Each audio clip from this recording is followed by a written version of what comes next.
Hey peeps, what's up? Munchie here, back with another video. And if you have a GE Cafe series dishwasher and you want to remove the lower spray arm, you're wondering how do you do that?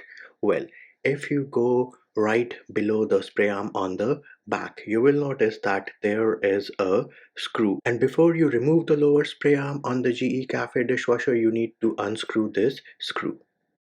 And of course, your next question is going to be what is the size of this screw? So this is a 1 by 4 inch screw. But the problem is if you have a ratchet, then there is not enough clearance for the ratchet. So you either need a screwdriver with a 1 by 4 on one end, or you have to come up with a jig like I did. So this is the jig which I came up with. I had an Allen key and one end of the Allen key was fitting on the other end of the socket. So that is what I came up with.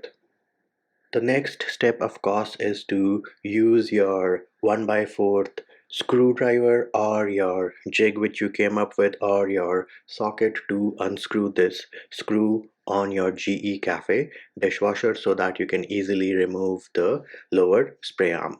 And once you have removed this screw, all you need to do next is push this lower spray arm in your GE Cafe dishwasher towards the inside and then pull up a little, and you're going to see that the lower spray arm has now popped out from the GE Cafe dishwasher. And of course, that is how you remove this spray arm.